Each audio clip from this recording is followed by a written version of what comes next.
गोलू की मम्मी देखत नहीं का भइल बा हमरा ओठ में का भइल का होठवा में का हो गई ला ई बतावा तनी सुना। हां बतावा। हे पियादा पनिया हो पियादा पनिया, हे पियादा पनिया हो पियादा पनिया, जिभिया जरल बा जलेबी से पियादा पनिया।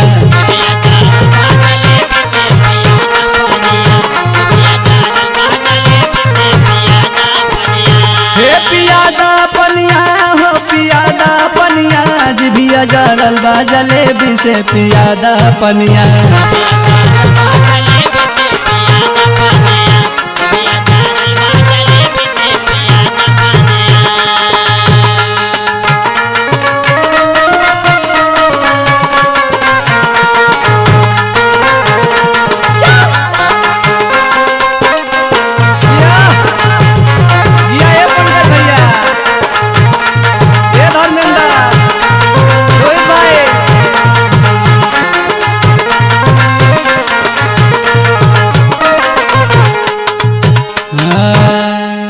अरे घर में गरम रहे तेलवा में छानल, अरे कच भी न काट लेनी मन नहीं मानल।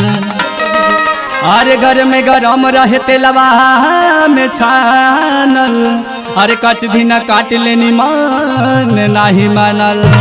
अरे तोहरा से कहीं अपन परेशानी आज भी अजरल बहजल सब ज्यादा बन।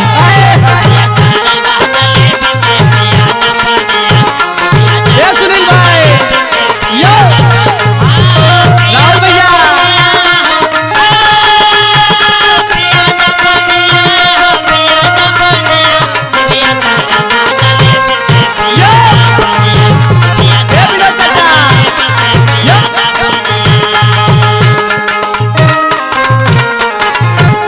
अरे गईनी बाजार खैनी चाटे समोसा,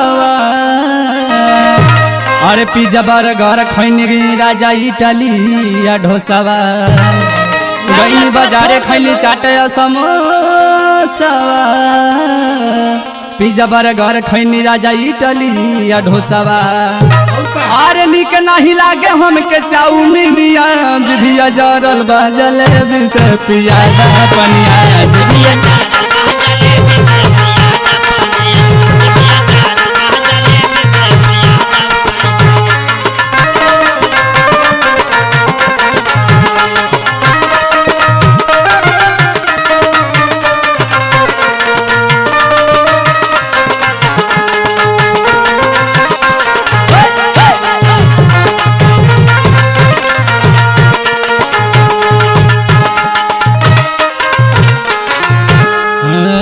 अरे पियाऊ राहुल तू बजरिया घुमवला, अरे जमन जमन कहनी तवन तवन खियवला। अरे पियाऊ राहुल तू बजरिया घुमवला, अरे जमन जमन कहनी तवन तवन खियवला। अरे रोहिता देवरवा बोले तीखी बोलिया, जिभिया जरल बा जलेबी से पियादा पनिया। जिभिया जरल